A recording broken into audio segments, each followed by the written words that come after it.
Bryce and Jenny here. Today we're going to be talking about 3 ways that self-improvement can actually cause harm and not help you. How did you get involved in personal development?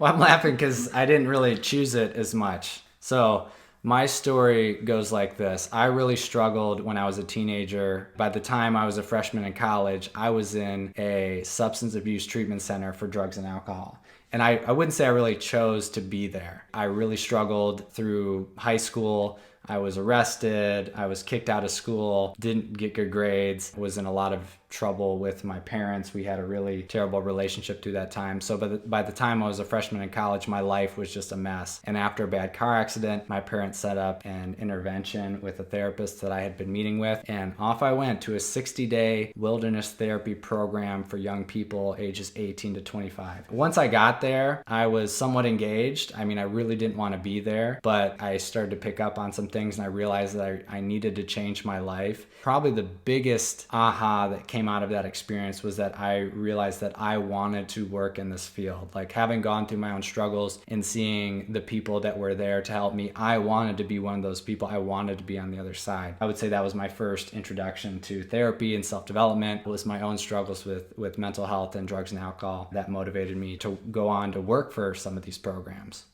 So when you and I met, Bryce, you had been working with personal development for almost 10 years by that point. When we met, you started to become also interested in relationship development. Talk a little bit about how that happened. Yeah, so even though I was somewhat getting my shit together as an individual, I was still involved in really toxic romantic relationships. I had a few through my early 20s that really did not go well. And after my last bad breakup, I went traveling. I lived overseas for a while. And when I met you, I would say you were probably my biggest inspiration to start doing relational work, because you were educated on relationships. And we started seeing a counselor together probably 6 months into our relationship. And that's when I realized that there was this whole area of self-development that I really didn't know much about and really I needed to experience a lot of growth in. So I think being in relationship with you, learning more about it, that shifted my whole career path from helping people get sober to helping people in their relationships.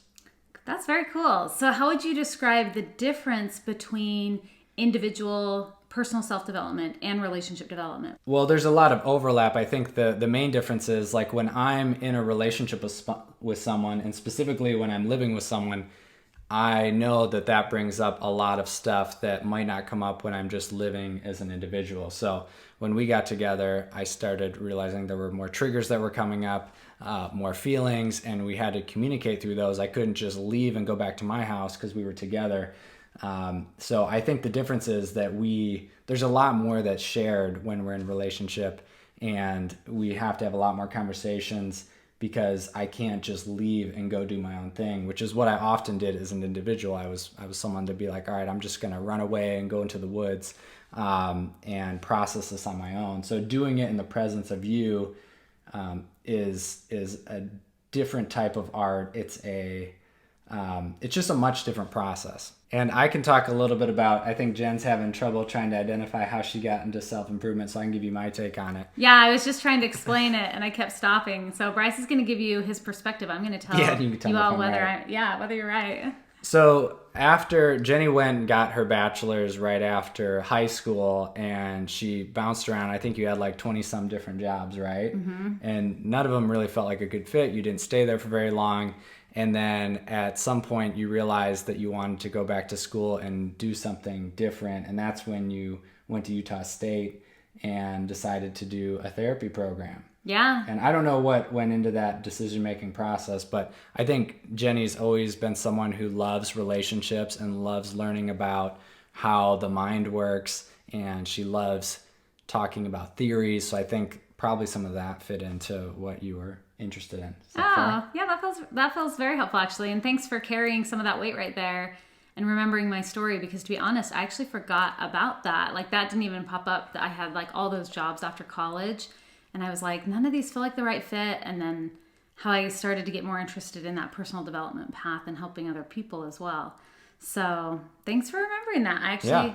That was something I hadn't even thought about. Relationship development for me kind of went right along with that. And that was because I was really more interested in how to create really good connections and deep, authentic romantic relationships. That was always something I'd been more interested in than probably anything else. So it was really exciting to know I could actually go study and learn about this through the lens of a science and an art, and how to actually create those kinds of experiences. Well, now I would also add too that it seemed like you also struggled in relationships, not really getting the love that you wanted, and you thought that you'd get married at an early age, and by the time you were like 26 and weren't partnered and weren't married, that motivated you to learn more about relationships and go into the marriage and family therapy program. Is that right? Oh yeah, definitely. It was after I became a therapist that I went in and had my first therapy and coaching sessions with other people. So it was the first time I ever became a client of like a formal self-improvement paid process where I was paying someone to actually help me. And that was just a really incredibly moving experience in the sense I actually felt myself starting to grow and move and evolve. So I actually felt myself step out of some of my own confines and my limitations in my mind, and I started to see things through a different lens. And school started that process, but actually being a client and having someone help me with my personal stuff really started to expand that. Yeah, it's good. I mean, sometimes people have a major pain point that brings them into self-development. Sometimes maybe you kind of end up there by accident or you have some interest. But I find that once people find themselves here, they don't want to stop. Okay, so we dive into the 3 ways. Number 1 way that relationship development, self-improvement can cause harm is that you don't know your self-development limits. So have you ever had an experience, Bryce, of feeling like you didn't know your self-development limits and having it impact you in a negative way? Well, I think I really get hyper-focused on wanting to fix things, wanting them to feel better. So I think sometimes when we get into things, I can sit on the couch and talk for a couple of hours, and sometimes that's not the best move. I need to go decompress, process, take care of myself in some way, or just take a breather so that I can come back and be more resourced. So in that way, I'm thinking about like exercise. It's like exercising for 4 hours might not be as good as exercising for 1 hour, because if you're pushing yourself too hard, you might cause some damage to your muscles. You might just be doing too much, and then you can't come back and stay consistent and do it on a daily basis if you're pushing yourself past what your limits are. I've been a yoga teacher, and often one of the things I have to remind my students is how to assess their edge, because if they're not efforting enough, there won't be much growth or change, but if they're efforting too much, it can cause injury. So there's this line between those 2 places. When I was training in mixed martial arts, there were times when I would feel myself have a little bit of an injury, and if I didn't give it time to rest and I kept going back into the gym over and over, just re-aggravate it. So I think that's a good metaphor. Yeah, and I like that idea of rest too, because I think that's another area where this applies, is being able to give ourselves time to rest and enjoy the fruits of what we have done, so that we're actually experiencing the joy of the progress along the way, because there really is no end to personal development and relationship development. There's always more evolution that can happen. So if we aren't able to rest and enjoy the fruits of where we're at, then that can also be a problem. Yeah, and I'm thinking about how this can look. You really want to feel better. You want to resolve some of these traumatic experiences that you've had. And maybe you're like, well, if I just journal harder or go to more therapy sessions or meditate more or fill out worksheets, maybe this will resolve it quicker. And that's not always the case. Mm-hmm. Sometimes it really takes time to process what you're going through so that you can hold whatever's happening. So more is not always better when it comes to self-development. And I think that there's this trap that people get into where there can always be more that's done, and people can start to judge themselves based on their own progress, right? Like you see this whole world of things that you can attend to and things maybe you need to deal with, and there's just not enough time in the day to be able to deal with all of this. So when you start to judge yourself, I think that can also cause harm. Number 2, you use self-improvement and relationship improvement to beat yourself up or criticize others. This relates to what you talked about with judgment. And I felt that myself, where it's like, I need to figure out why I get so triggered here. And then I start judging myself about that. And then I feel depressed or I feel frustrated. And then I'm not able to show up very well for my life anyways, because I'm so focused on what I'm not doing right or where I still have to improve. This is more likely to happen when you don't understand psychological safety, and that's one area of relationship need that Bryce and I work on a lot with our clients, both our individual clients and then our couples that we work with. He's talking about how do you show up in a more psychologically safe way in your relationship with yourself and in your relationship with others. What that takes is actually learning about what is emotional neglect and what is emotional abuse. And there's both more intense layers of that and more subtle layers of that. Then you can start to notice when you're doing it to yourself, when you're doing it to others. Yeah, and I'm thinking about, we see this a lot with couples when they're first learning the skills. This is a rule that I often bring in is your partner gets to make mistakes as long as they're trying. Often what'll happen is you'll learn a skill like reflective listening or validation or curiosity, and then you'll blame your partner for not using the skills effectively, and they'll defend themselves and they'll say, well, you're not using the skills effectively. And then you'll start to argue about how each of you isn't using the skills effectively. That doesn't help anybody. To create a fruitful learning environment, you need to be able to make mistakes and try the skills out. And being judged by your partner for not doing it right is just another layer of criticism that can erode the emotional safety in the relationship. So it's just something to pay attention to, especially if you're in a relationship, because you're trying to learn this together and it can be clunky at times. You can make mistakes or not do it right. If you start blaming your partner for that, they're not going to feel good. They're not going to want to keep trying with you. You need to be a safe space for your partner to practice these things with you. I love that. And I'm just having memories of times that even us as relationship professionals, I've struggled with that. I think we've struggled with it together at times a little bit more. I think before we learned as much about the psychological safety piece, I think that really helped us. Right. I think that's part of the process. And people will often ask, because we're both coaches, they're like, do you guys coach each other? I'm like, at times we can, right? Mm-hmm. Like, it's really nice to be able to turn to Jen and be like, hey, will you help me out with this thing, or vice versa? And we can do that if we're feeling safe with each other. But there are really subtle ways that you can weaponize the tools and blame your partner for not doing it right. And that can create a whole nother layer of circular arguments that don't feel good. So